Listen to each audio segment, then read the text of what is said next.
কোন ফেরেশতার ক্ষমতা নাই বৃষ্টি নাজিল করার ক্ষমতা কার? এজন্য একমাত্র আল্লাহকেই বলতে হবে।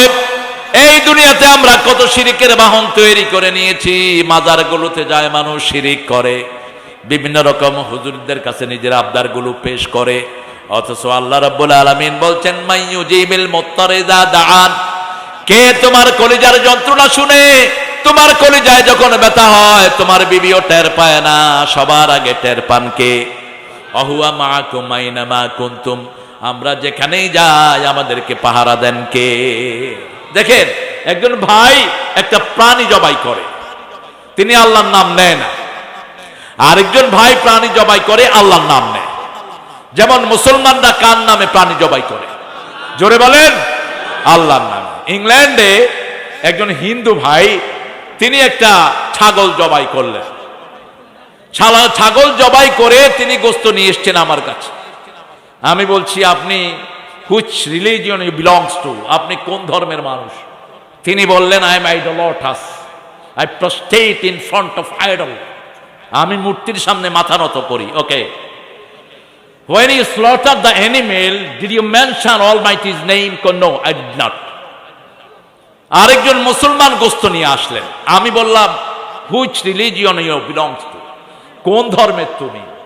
তিনি বললেন, I am Muslim, I slaughtered in the name of Allah. আমি সেখান থেকে গোশতটা খেলাম। আমার হিন্দু ভাই খুব মনে কষ্ট পেলেন। Sir, I thought you are so generous person, but now you are not generous, you have something dodgy, you know. আপনি ওরটা খেলেন, আমারটা খেলেন না কেন? I say, brother look, you tell me who is the owner of all these things, sky, earth and yourself, what you are carrying, your all organ, who created it? আমি তাকে বললাম, এই যে আকাশ, জমিন, বাতাস যা কিছু অনুভব করছো, এগুলো কে বানিয়েছেন? তিনি বলছেন, আল্লাহ বানিয়েছেন। পৃথিবীর সব বিধর্মীরা এটাই বলবে, ঠিক না? ঠিক। মক্কার কাফেরদেরকে যখন রাসূল সাল্লাল্লাহু আলাইহি ওয়াসাল্লাম বলছেন, কেন তোমরা আল্লাহকে সিজদা দাও না? মান খালাকাস সামাওয়াতি ওয়াল আরদ, আকাশ জমিন সৃষ্টি করেছে কে? সব কাফেররা বলেছে সায়াকুলুনা আল্লাহ, আকাশ জমিনের মালিক কে? এখনো সব ধর্মের লোকেরা মালিক কাকে বলে? যেমন এই যে ওয়ার্ল্ড কাপে একটা লোক সবচেয়ে বেশি গোল দিয়েছে, কি নাম জানি এটার? মুখস্থ নাম,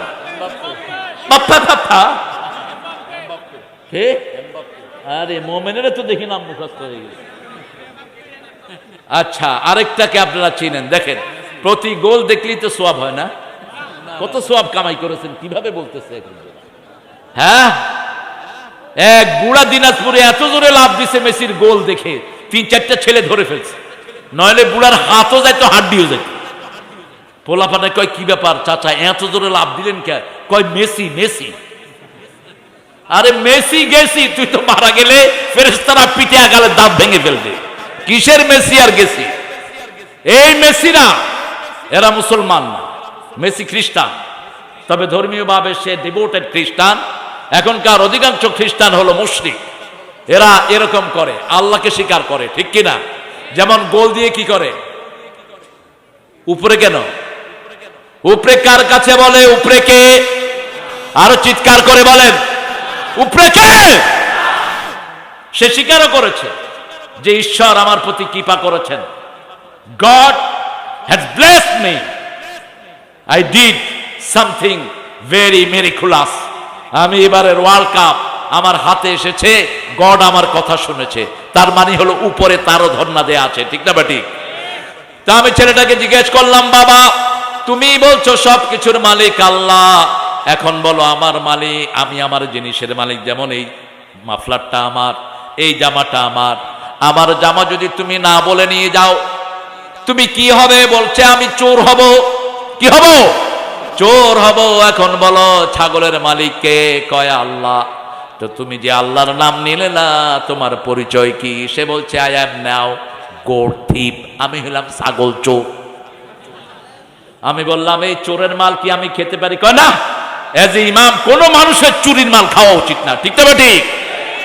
অবশ্য আমাদের দেশে তো এখন ভালো ভালো চোরের আবির্ভাব হয়েছে, চোরদেরই এখন দেশের অনেক কিছু চোরদের হাতে বিল্ডিং, বাড়ি, গাড়ি। তবে মৃত্যুর পরে দেখা যাবে এই সব বিল্ডিং চোরেরা ঘাড়ে করে করে কিয়ামতের ময়দানে উঠতেছে। আল্লাহ বলবে, এই যে চোর, এই যে দেখ, এই যে এই যে এই যে এই যে জনগণের পয়সা চুরি করেছে, অফিসে বৈশা বৈশা ঘুষ খেয়েছে, আছে না নাই?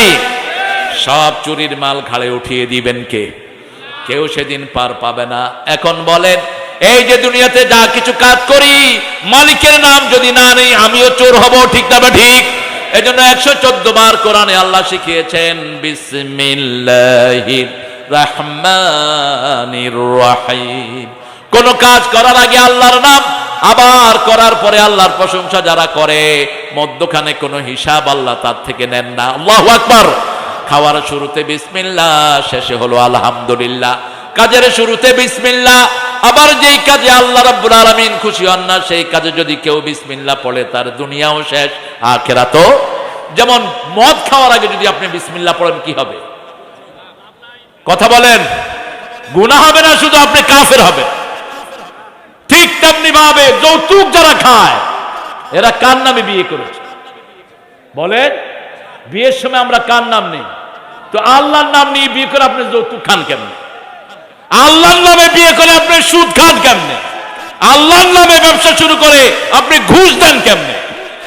ঘুষ যারা দিতে আপনাকে বাধ্য করে, ওদের শাস্তি হবে সবচেয়ে বেশি। অথচ আজকে বাংলাদেশে দেখবেন ঘুষটা কোনো সিরিয়াস ব্যাপার না। যারা অফিসে বসে আছেন, এমন ভাবে ঘুষ চায় মনে হয় ওর আব্বা আপনার কাছে কিছু হাত খরচ তো সরকার দিচ্ছে। তোর তো এখানে বসানো হয়েছে জনগণের খেদমত করার জন্য, তুই জনগণের চামড়া চুষস কেন? এই জন্য কোন সুদখোর ঘুষখোরের ঘরে কোনো শান্তি। কোরআন হাদিস যেখানে শান্তি আছে, ইসলাম আছে যেখানে শান্তি আছে। আল্লাহ বলছেন, ইন্নাল আবরারা লাফি নাঈম ওয়া ইন্নাল ফুজ্জারা লাফি জাহিম। প্রত্যেকটি নেককারকে নিয়ামতের ভিতরে রেখে দেন কে? আবার প্রত্যেকটি বদকারকে কষ্টের ভিতরে রেখে দেন কে? যে কোনো মানুষকে কষ্ট দিবেন, আপনার কষ্ট দিবেন কে? যে কোনো মানুষকে আপনি শান্তি দিবেন, আপনাকে শান্তি দিবেন কে?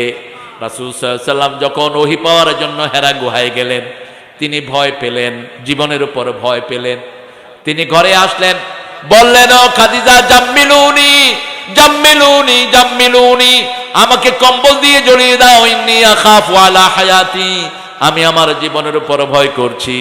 জ্ঞান বৃদ্ধ, বয়োবৃদ্ধ মা খাদিজা মাথার কাছে বসলেন, বসে মাথায় হাত বুলাচ্ছেন আর বলছেন, ও মুহাম্মদ সাল্লাল্লাহু, আপনি এতিমকে আশ্রয় দেন, বিধবাকে ঘরে আনেন, অনাহারের মুখে খাবার তুলে দেন, মজলুমের পক্ষে আপনি কথা বলেন।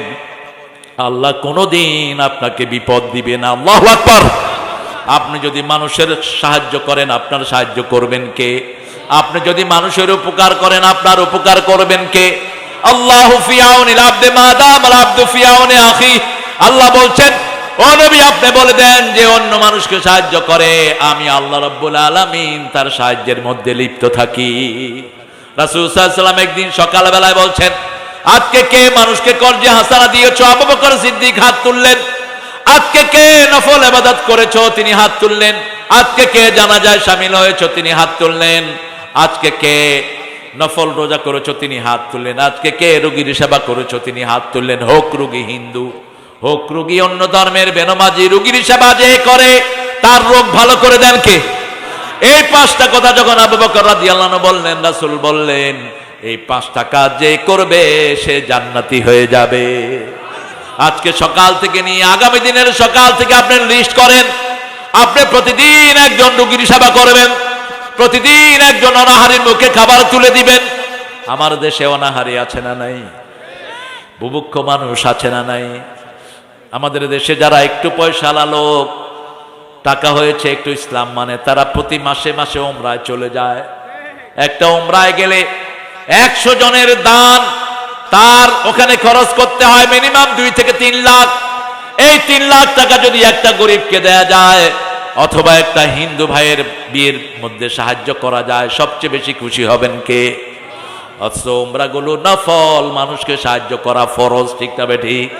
আবার যাদের পয়সা আছে তারা বিদেশে ঘুরতে যায়, নামাজ রোজার ধার ধারে না, সিঙ্গাপুর যায়, ব্যাংকক যায়।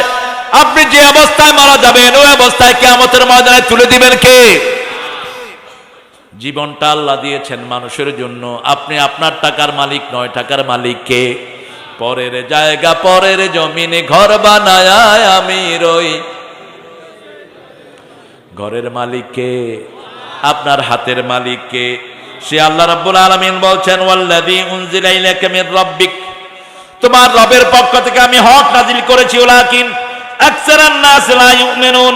আল্লাহুল্লাযী রাফা'আস সামাওয়াতি বিগাইরি আমাদ তারাউনাহা সুম্মা ইসতাওয়া আলাল আরশ ওয়া সাখখারাশ শামসা ওয়াল কামারা কুল্লুন ইয়াজরি লিআজালিন মুসাম্মা ইউদাব্বিরুল আমরা ওয়া ইউফাসসিরুল আয়াত লাআল্লাকুম বিলিকাই রাব্বিকুম তুকিনুন। আল্লাহু আকবার।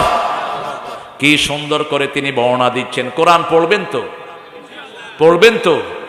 কোরআন বাচ্চাদেরকে পড়াবেন তো ইনশাআল্লাহ? কি জীবনে না করার জন্য নাকি? আরবরা ইনশাআল্লাহ কইলে কিছু আরব আছে, তার মানে হলো কোনোদিন আর করবে না সে। তা আপনি যখন তাকে ধরবেন, কি ব্যাপার তুমি করো নাই কেন? আল্লাহ ইচ্ছা করে না, এই জন্য আমি করিনি। আপনাদের ইনশাআল্লাহ কি বলেন? মসজিদের ইমামরা পর্যন্ত রেগুলার কোরআন পড়ে না। দুঃখ কোথায় রাখবো? জিজ্ঞেস করলাম একজন হাফেজকে, আপনি প্রতিদিন কয় পারা পড়েন? তিনি বলেন, গত রমজানে পড়ছি আর আগামী রমজানে পড়ব। অথচ কোরআন প্রত্যেক দিন রাসূল মিনিমাম 5 পারা পড়তেন। কিসের আপনার এত ব্যস্ততা? অল্প দিনের মধ্যে এই দুনিয়া ছেড়ে চলে যাব, ঠিক না? ঠিক। আপনি তাকিয়ে দেখেন, আপনার বড় অনেকেই নাই, আবার আপনার ছোট অনেকেই নাই। আশেপাশে দেখবেন অনেক মানুষ চলে যাচ্ছে। অল্প দিনের জন্য দুনিয়াতে এসেছি, কার কখন সময় শেষ হয়ে যায়। প্রতিদিন কোরআন পড়বো 100 আয়াত। কয়শো? 100 আয়াত যারা পড়বে তাদের নাম আল্লাহ গাফেলদের মধ্যে দিবেন না। আল্লাহ রাব্বুল আলামিন বলছেন, গাফেল কারা? যারা চোখ আছে কোরআন দেখে না, কান আছে কোরআন শুনে না। অহম আয়ুনুল্লাহ ইয়াবসিরুনা বিহা অহম আযানুল্লাহ ইয়াসমাউনা বিহা অহম কুলুবুল্লাহ ইয়াফকাহুনা বিহা অহম কাল আনআমি বাল হুম আদাল উলাইকা হুমুল গাফিলুন। এদের চোখ আছে কোরআন দেখে না, কান আছে কোরআন শুনে না, হৃদয় আছে কোরআন অনুভব করে না। আল্লাহ রাব্বুল আলামিন বলছেন, এরা চতুষ্পদ জানোয়ার যেরকম পথহারা, এরাও এরকম পথহারা। একটা গরু ছাগলকে আপনি গাইড না করলে গরু ছাগল আরেকজনের খেতে মুখ দেয়, আরেকজনের ধ্বংস করে দেয় বাগান। ঠিক তেমনি ভাবে যারা কোরআন পড়ে না, কোরআন শুনে না, কোরআন অনুধাবন করে না, তারা সমাজকে নষ্ট করে দেয়, সমাজের শান্তি নষ্ট করে দেয়, মানুষের শান্তি নষ্ট করে দেয়। ঠিক কিনা? এটা কার কথা? অহম আদল বালহুম আদল, তার চেয়ে পথহারা। একটা জানোয়ার যতটুকু পথহারা নয়, তার চেয়ে পথহারা যারা কোরআন জানে না। আপনি তাকিয়ে দেখেন, একটা ছোট্ট মেয়ে, 10 বছরের একটা মেয়ে কিভাবে মা বাপ দুজনকে জবাই করতে পারে। কতটুকু গোমরা হয়েছে চিন্তা করে দেখেন। কতটুকু গোমরা হলে একটা মেয়ের গায়ে আগুন দিয়ে মেয়েকে প্রকাশ্য দিবালোকে পুড়ে ফেলতে পারে। এই জিনিস আমাদের দেশে আছে না নাই? এই রংপুরে 5 বছরের একটা মেয়েকে ধর্ষণ করেছে আইন রক্ষা বাহিনী কিছু লোকেরা। কতটুকু মানুষ গোমরা হলে এই কাজগুলো করতে পারে। আপনাকে আমাকে একটা কিতাবের কাছে আসতে হবে। কিতাবটার নাম কি? আজকে আমরা শপথ করব, এই কিতাব প্রত্যেক দিন পড়বো। রাজি আছি তো? কারা কারা রাজি? আল্লাহকে হাত তুলে দেখাই। বলেন, হে আল্লাহ, হে আল্লাহ, আপনার নামে শপথ করছি, প্রত্যেক দিন আমরা কোরআন পড়ব, 5 ওয়াক্ত নামাজ পড়ব, পিতামাতার হক আদায় করব, প্রতিবেশীর হক আদায় করব। জোরে বলি আমিন। করবেন তো? করবেন তো? আল্লাহ তুমি সাক্ষী থাকো, আল্লাহ তুমি সাক্ষী থাকো। বলেন আমিন। ঠাকুর গায়ে আমি গতদিন ঢুকেছি। আজকে দিনে একটা জায়গায় প্রোগ্রাম ছিল, আসার সময় রাস্তাটা একটু বেঁকে গেছে। একটা হিন্দু পাড়ায় ঢুকে পড়েছি আমি। ঠাকুর গায়ের হিন্দুদের প্রতি আমার শ্রদ্ধা অনেক বেড়ে গেছে। মেয়েরা ছেলেরা এত ভদ্র, এত ডিসেন্ট, এত পোলাইট। একজন ধুতি পরা হিন্দু আসলেন, আমি যেরকম পাঞ্জাবি পরা মুসলমান, ধুতি পরা হিন্দু আসলেন। এসে বললেন, দেখেন বিনয় দেখেন। বললাম ঠিক আছে দাদা। উনি আমার দিকে তাকাচ্ছেন, অর্থাৎ চেনার চেষ্টা করছেন। আমি বললাম, দাদা চেনার দরকার নেই, আপনি বলেন এ রাস্তা ভুলে গেছে এরা, তিনি আস্তে করে হেঁটে আসলেন, এসে বললেন যে এই রাস্তায় উঠবেন, এই রাস্তায় উঠে এটা অনুসরণ করবেন, নাকি আমি সাথে আসব। এই ভাইদেরকে যদি আপনারা একটু ভালোবাসেন, দেখবেন দুদিন পরেই তারা আপনার সাথে মসজিদে গিয়ে দাঁড়িয়েছে। সম্প্রীতির এত সুন্দর বন্ধন সারা দুনিয়ার কোথাও নাই। এটা আমাদের এই জন্যই হয়েছে, আমরা অধিকাংশ মানুষ মসজিদমুখী, ঠিক কিনা? আবার আপনাদের এই যে আপনাদের প্রতিবেশী যে সমস্ত হিন্দু ভাই বোনেরা আছেন, ওদের দুঃখে আপনারা দুঃখী হবেন, ওদের সুখে আপনারা সুখী হবেন। যেমন হতেন মুহাম্মদ রাসূলুল্লাহ সাল্লাল্লাহু আলাইহি ওয়াসাল্লাম, ওনার ঘরে একজন মুশরিক এসে ঢুকেছে, রাসূল সাল্লাল্লাহু আলাইহি ওয়াসাল্লাম তাকে সুন্দর জায়গায় বসিয়ে নিজ হাতে 7টা ছাগলের দুধ দহন করে তাকে খাওয়ায় দিয়েছে। এই ছাগলের দুধ খেয়ে এই মুশরিক কাফের পড়ছে লা ইলাহা ইল্লাল্লাহু মুহাম্মাদুর রাসূলুল্লাহ সাল্লাল্লাহু। কিছুদিন পরে উনি আবার বেড়াতে আসলেন, একটা ছাগলের দুধ দিলেন, তিনি খেয়ে শেষ করতে পারলেন না।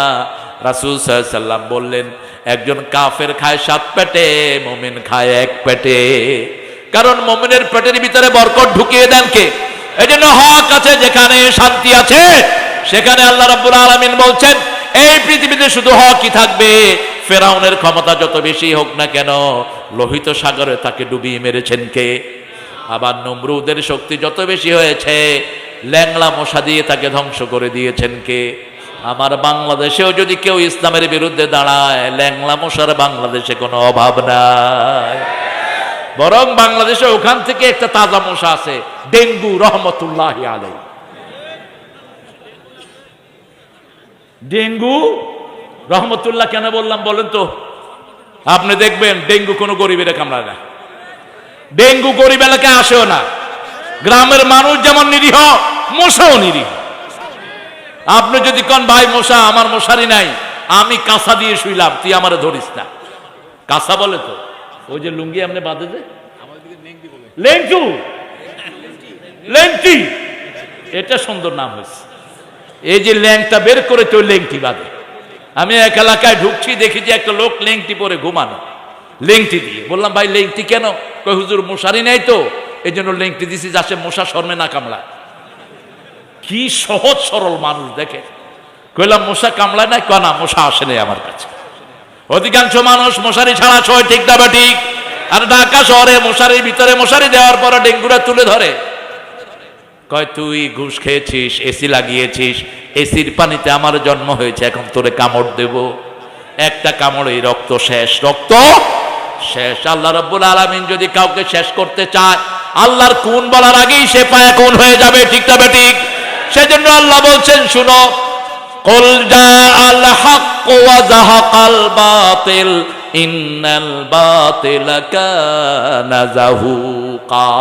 সত্য সমাগত, মিথ্যা উপস্থিত, মিথ্যার অপসারণ হবেই।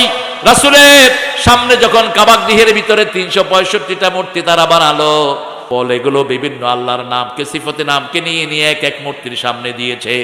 তারা উজ্জা বানিয়েছে আজিজ থেকে, মানাত বানিয়েছে মান্নান নাম থেকে। এইভাবে এক একটা মূর্তি তারা স্থাপন করেছে। রাসূল সাল্লাল্লাহু আলাইহি সাল্লাম এই মূর্তিগুলোর দিকে ফিরেই নামাজ পড়েছেন প্রায় 10 বছরের মতো। কয় বছর? এটা কথা বলে কেন?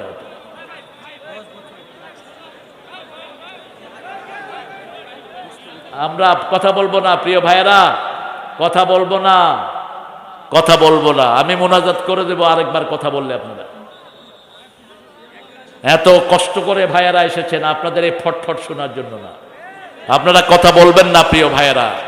রাসূল সাল্লাল্লাহু আলাইহি ওয়াসাল্লাম কখনো কারো মূর্তির গায়ে হাত দেন নাই, আমরাও কোনো ভাইয়ের মূর্তির গায়ে হাত দেব না। রাসূল সাল্লাল্লাহু আলাইহি ওয়াসাল্লাম কাউকে আগে আক্রমণ করেন নাই, আমরাও আক্রমণ করব না। মক্কার 13 বছরে শুধু মাইর খেয়েছেন, ঠিক না বা ঠিক? 80 বার সাহাবায়ে কেরাম হত্যার অনুমতি চেয়েছেন, যুদ্ধের অনুমতি চেয়েছেন, কিতালের অনুমতি চেয়েছেন, আল্লাহ দেন নাই। কেন দেন নাই? ইসলাম যখন মদিনায় প্রতিষ্ঠিত হলো, 5টা মূল দায়িত্ব আল্লাহ রাব্বুল আলামিন রাসূলের উপরে চাপিয়ে দিলেন। রাষ্ট্রের প্রধান দায়িত্ব হলো মানুষের অন্ন, বস্ত্র, শিক্ষা, চিকিৎসা, বাসস্থান, এই 5টা জিনিস নিশ্চিত করা, ঠিক না বা ঠিক? কোন রাষ্ট্রের প্রধান যদি মানুষের এই 5টা জিনিসের নিশ্চয়তা না দেয়, ওই রাষ্ট্রপ্রধান কিয়ামতের ময়দানে চোরের কাতারে দাঁড়াতে হবে। রাসূল সাল্লাল্লাহু আলাইহি সাল্লাম কি সমাজ কল্যাণমূলক রাষ্ট্র আল্লাহ গঠন করলেন, আর বললেন মদিনায় যত ইহুদি আছে, ইহুদিরা রাসূলকে বলল তুমি সিরিয়ায় চলে যাও, তুমি সিরিয়ায় চলে যাও, সব নবীরা সিরিয়ায় হিজরত করেছে, তুমিও সিরিয়ায় যাও, তুমি এখানে এসেছো কেন? আল্লাহ রাব্বুল আলামিনের কাছে অনুমতি চাইলেন মুহাম্মদ সাল্লাল্লাহু আলাইহি সাল্লাম। আল্লাহ বললেন না, তুমি যেখানেই আছো এখানেই তোমাকে থাকতে হবে, এটাই তোমার স্থান। রাসূল সাল্লাল্লাহু আলাইহি সাল্লাম সন্ধি করলেন, মদিনার লোকদেরকে বললেন তোমরা তোমাদের ধর্ম পালন করো, কিন্তু ইসলামী ধর্মে ইসলামী রাষ্ট্রে থাকতে হলে আমরা তোমাদের নিরাপত্তা বিধান করব, সেই নিরাপত্তার জন্য তোমাদেরকে জিজিয়া দিতে হবে, কর দিতে হবে, ঠিক না ঠিক? আমাদের বাংলাদেশেও আমরা যদি ইসলাম প্রতিষ্ঠিত করে ফেলি, যত বিধর্মী আছে তাদের সব রকমের সুবিধা দান করা হবে, ঠিক না ঠিক?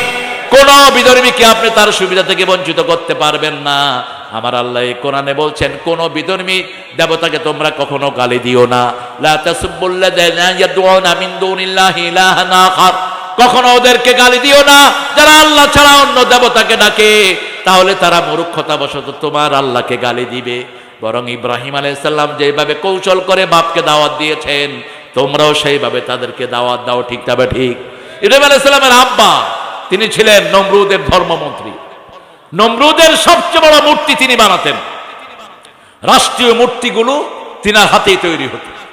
ইব্রাহিম আলাইহিস সালাম যখন জন্ম নেয়, তার আগে নমরুদ স্বপ্ন দেখলো যে আকাশ থেকে একটা আগুন ছিটকে পড়েছে তার বিল্ডিং এর উপর, সে যেখানে থাকে প্রাসাদের উপর, প্রাসাদটা টুকরা টুকরা হয়ে ছিন্ন ভিন্ন হয়ে গেছে। নমরুদ ঘুম থেকে উঠে বলল, এই আমার সভাসদবর্গ, what I dreamed, it's a very miraculous dream, আমি কি স্বপ্ন দেখলাম? সবাই বলল, আপনার স্বপ্নটা হলো এমন এক শিশুর জন্ম হবে, যেই শিশুর আগমনে আপনার পুরা সিংহাসন, আপনার পুরা রাজত্ব তছনছ হয়ে যাবে।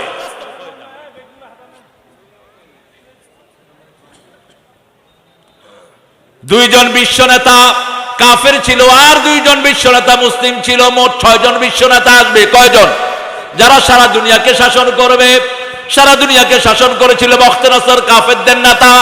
সারা দুনিয়াকে শাসন করেছে কারো ওই যে নমরুদ। আর মুসলমানদের মধ্যে ছিলেন 2 জন, সুলাইমান এবং জিল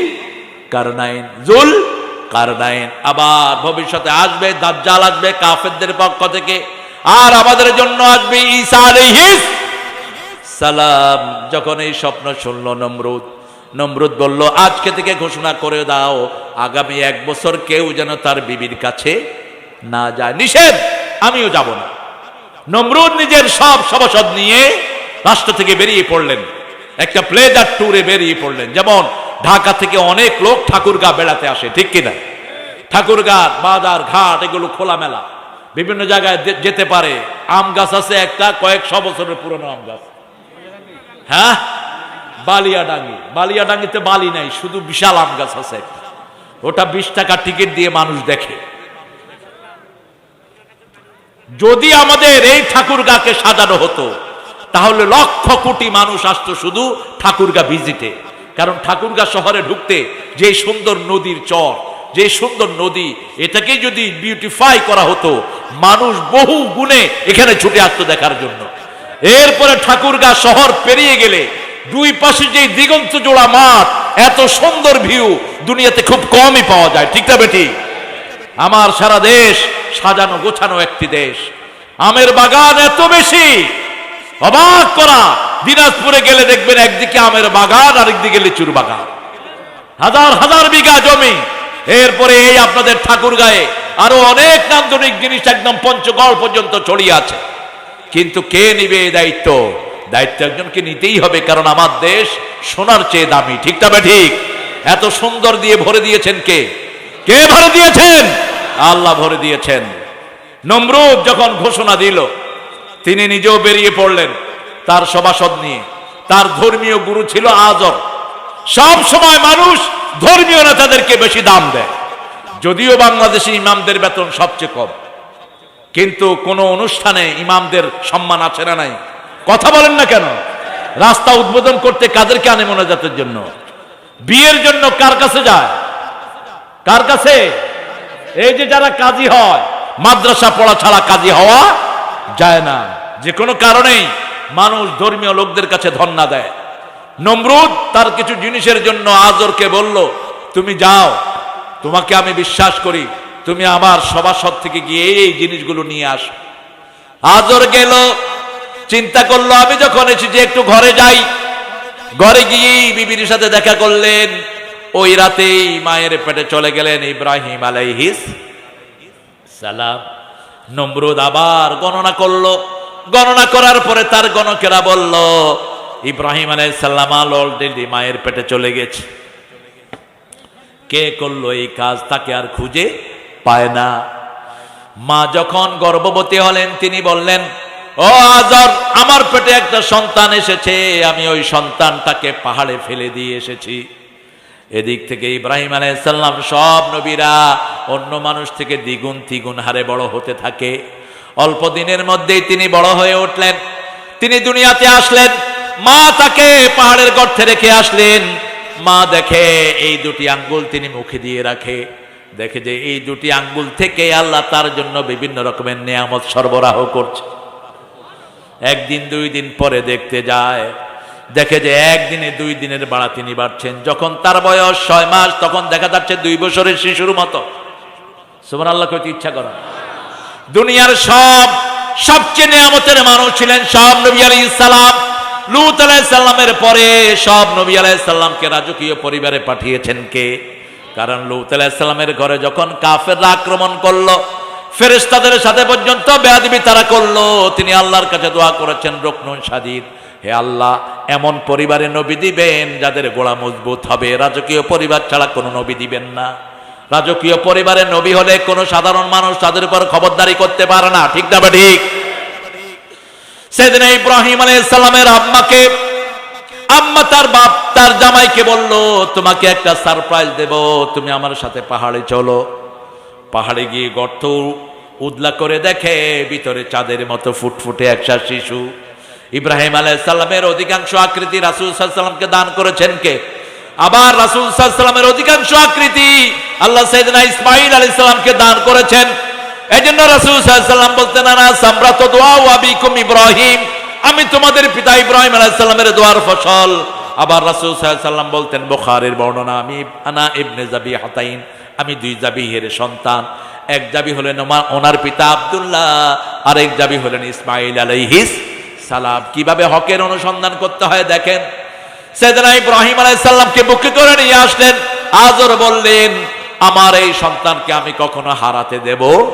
এত সুন্দর সন্তান আর দুনিয়াতে মিলবে না। 2 বছর তার বয়স দেখা যাচ্ছে, কিন্তু বয়স হচ্ছে 6 মাস। কয় মাস? 6 মাস। 1 বছর যখন ইব্রাহিম আলাইহিস সালামের বয়স, তিনি তার মাকে জিজ্ঞেস করছেন, মা, তোমার রব কে? মা বলছে, কেন? আমার রব তোমার আব্বা। তোমার আব্বাই আমার জন্য খাওয়া আনে, পড়া আনে। এবার জিজ্ঞেস করেছে, আব্বার রব কে?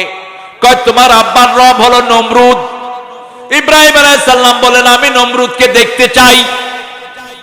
ছোটবেলা থেকেই রবের সন্ধান করছেন। আমরা এত অথর্ব হয়েছি, আমরা একজনকে আমাদের ইমানের দায়িত্ব দেই, তার জ্ঞান দেখি না, তার আমল দেখি না। একটা মূর্খের পিছনে আমরা ছুটি। বহু পীর আছে যেগুলো নামাজও পড়ে না, এগুলোর পিছনে মানুষ দৌড়ায়। ঠিক কিনা? বহু ভণ্ড আছে যেগুলো মানুষকে কোরআন বলে না, হাদিস বলে না, এদের ভক্ত হয়ে বসে থাকে মানুষ। অথচ তাকিয়ে দেখেন ইব্রাহিম আলাইহিস সালামের দিকে, কিভাবে ছোটবেলা থেকে তিনি অনুসন্ধান করেছেন। নিয়ে গেল বাপ মা 2 জন কোলকের নমরুদকে দেখতে। বলছে, নমরুদ কোথায়? কয়, ওই যে উপরে চেয়ারে বসে আছে। ইব্রাহিম আলাইহিস সালাম বলছেন, ও যদি রব হয়, ও এত বিশ্রী কেন? ওর চেহারা বিশ্রী, বাজে। ওর থেকে তো নিচে যারা আছে এদের চেহারাই সুন্দর। তো ও রব হলে নিজের চেহারাই তো সুন্দর করতে পারলো না, ও কিসের রব? কসুর রব। মার বাপ 2 জনে মিলে বাচ্চাকে মারলেন। কিন্তু আগুন তো আগুনই। সব নবীরা জন্মের পর থেকেই হক নিয়ে আসে। সুবহানাল্লাহ। ঈসা আলাইহিস সালাম মায়ের কোলে বলছেন, ইন্নী আব্দুল্লাহ আতানিয়াল কিতাব জালানি নবিয়্যা আওসানি বিযাকাতি মা দুমতু হাইয়্যা জাআলানি মুবারাকান আইনামা কুনত। আমি যেখানেই যাব আল্লাহ আমাকে বরকত দিয়ে ভরে দিবেন। সুবহানাল্লাহ। তিনি আমাকে ওসিয়ত করেছেন, আমি যেন জীবনে নামাজ আর যাকাত না ছাড়ি। আজকে আমরা একটা ওয়াদা আল্লাহকে দেব, যেই কয়দিন বেঁচে আছি নামাজ আর যাকাত ছাড়বো না। রাজি আছেন না নাই মুসলমান? হাত তুলে দেখাও আল্লাহকে।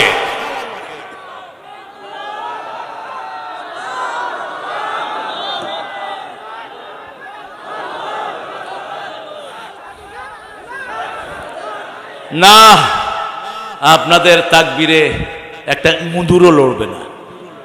এই তাকবীর কোত্থেকে শিখছেন আপনারা? কিন্তু হন নেই। ওই মেয়ের ইজ্জতের উপর হামলা যখন দিল, ওই মেয়ে সারা শক্তি দিয়ে আল্লাহকে ডেকেছে, ঠিক কিনা?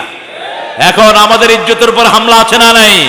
আমাদের বহু মানুষ মিথ্যা মামলায় জর্জরিত।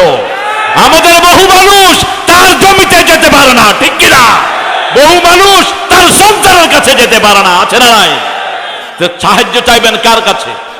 সমস্ত শক্তি গলার কাছে এনে বলেন আল্লাহু আকবার, আল্লাহু আকবার।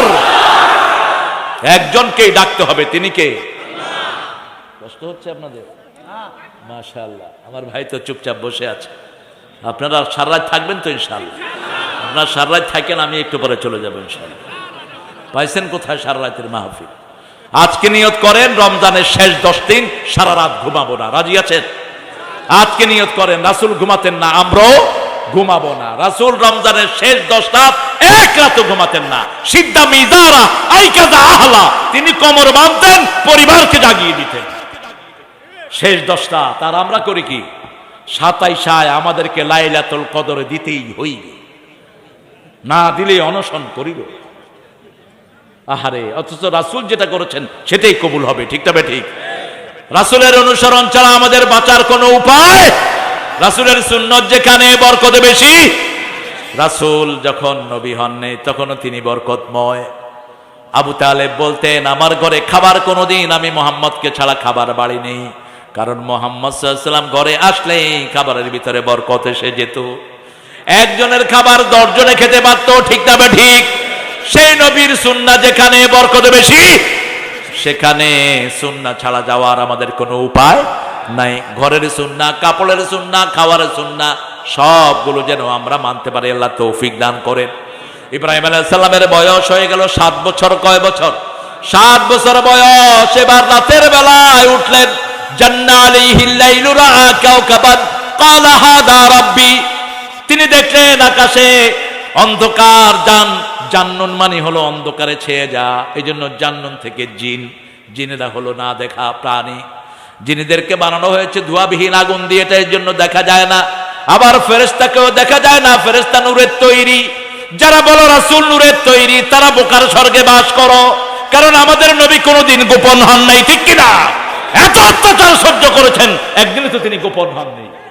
মদিনাতে এত কষ্ট করে গিয়েছেন, গারে সুরের ভিতরে 3 দিন লুকানো ছিলেন। জীবন মরার সন্ধিক্ষণ। ইকরামার পা দেখা যাচ্ছে, আবু বকর কেঁদে উঠেছেন। রাসূল সাল্লাল্লাহু আলাইহি সাল্লামের মাথা ওনার কোলে রাখা, চোখের গরম পানি রাসূলের গালের উপর পড়লো। রাসূল তাকিয়ে বলছে, আবু বকর, ছেলের জন্য কাঁদছো? মেয়ের জন্য কাঁদছো? চোখে পানি কেন? বলছে, আল্লাহর কসম করে বলছি, যেদিন থেকে পড়েছি লা ইলাহা ইল্লাল্লাহু মুহাম্মাদুর রাসূলুল্লাহ সাল্লাল্লাহু, আপনার চেয়ে ভালো আর কাউকে বাসি। আমরাও আমাদের জীবনের চেয়ে রাসূলকে বেশি ভালোবাসবো। রাজি আছেন তো? রাসূল কখনো বিবিকে কষ্ট দেয় নাই, আমরাও কষ্ট দেব। কোন প্রতিবেশীর সাথে দুর্ব্যবহার করেন নাই, আমরাও দুর্ব্যবহার করব। কোন শিশুর গায়ে আঘাত করেন নাই, আমরাও করব না। কোন মানুষের সাথে কোনোদিন দুর্ব্যবহার করেন নাই, আমরাও করব না। মানুষকে সম্মান দিতেন মুহাম্মদ সাল্লাল্লাহু আলাইহি সাল্লাম, আমরাও মানুষকে সম্মান দেব। সাইয়েদনা ইব্রাহিম আলাইহিস সালাম দেখলেন রাত অন্ধকার, দেখলেন আকাশে তারা, বললেন হাদা রাব্বি ফালাম্মা আফলা ক্বালা লা উহিব্বুল আফিলিন।